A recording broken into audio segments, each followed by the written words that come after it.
महर्षि शौनक नैमिषारण्य के 88,000 ऊर्ध्वरेता ब्रह्मवादी ऋषियों में प्रधान ऋषि थे।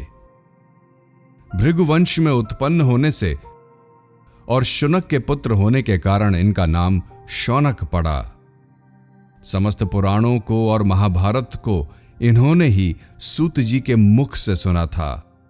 पुराणों को श्रवण करने वाला ऐसा कौन सा मनुष्य होगा जो इनके नाम को न जानता हो। समस्त पुराणों में शौनक उवाच पहले ही आता है। हमें पुराणों में व्रतों का महात्म्य तथा तीर्थों की महिमा जो कुछ भी सुनाई पड़ती है, सब शौनक जी की ही कृपा का फल है। ये सहस्रों वर्षों तक श्रवण सत्र करते थे। एक जगह कहा गया है, कलिमागतम आज्ञाय क्षेत्रेस्मिना वैष्णवे वयम आसीना दीर्घ सत्रेण कथायाम संक्षणा हरे। कलियुग को आया देखकर हम सब ऋषि इस वैष्णव क्षेत्र में भगवान की कथाओं का आनंद लेते हुए दीर्घ काल का सत्र कर रहे हैं। इनका समस्त समय भगवत कथा श्रवण में ही व्यतीत होता था।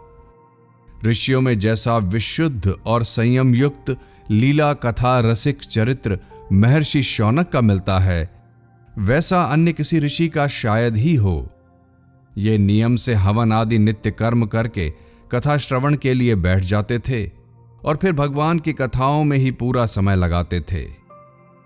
इस प्रकार शौनक जी हमें पुराण कैसे सुनने चाहिए इसकी शिक्षा देते हैं। भगवत चरित्र सुनकर कैसे अनुमोदन करना चाहिए, कथा में किस प्रकार एकाग्रता रखनी चाहिए और समय का कैसे सदुपयोग करना चाहिए, इन समस्त बातों की शिक्षा हमें शौनक जी के चरित्र से मिलती है। भगवान के भजन में कितनी और कैसी निष्ठा थी इनकी, ये इन वचनों से प्रकट है। जिनका समय भगवान श्री कृष्ण के गुणों के गान अथवा श्रवण में व्यतीत हो रहा है, उनके अतिरिक्त सभी की आयु व्यर्थ जा रही है। भगवान सूर्य प्रतिदिन उदय और अस्त से उनकी आयु छीनते जा रहे हैं। जीने के लिए तो वृक्ष भी जीते हैं। लुहार की धौंकनी क्या श्वास नहीं लेती? गांव के पालतू जानवर क्या मनुष्यों की ही तरह खाते पीते या मलमूत्र त्याग नहीं करते? तब उनमें और मनुष्यों में क्या अंतर है? जिसने भगवान श्री कृष्ण की लीला कथा कभी नहीं सुनी, वह नर पशु सूकर ऊंट और गधे से भी गया बीता है। सूत जी, मनुष्य के जो कान भगवान श्री कृष्ण की कथा कभी नहीं सुनते, वे सांप के बिल के समान हैं। जो जीभ भगवान की लीलाओं का गायन नहीं करती, वह मेंढक की जीभ के समान टरटर करने वाली है। उसका तो ना रहना ही अच्छा है।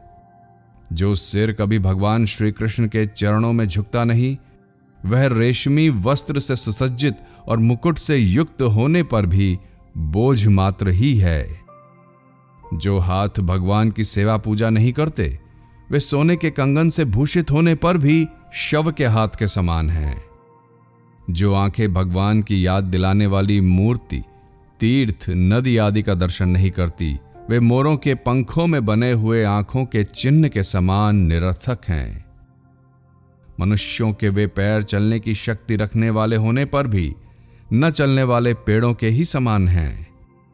जो भगवान की लीला स्थलियों की यात्रा नहीं करते, जिस मनुष्य ने भगवत प्रेमी संतों के चरणों की धूलि कभी सिर पर नहीं चढ़ाई, वह जीता हुआ भी मुर्दा ही है। और जिस मनुष्य ने भगवान के चरणों में चढ़ी तुलसी की गंध न ली हो, वह श्वास लेता हुआ भी श्वास रहित शव है।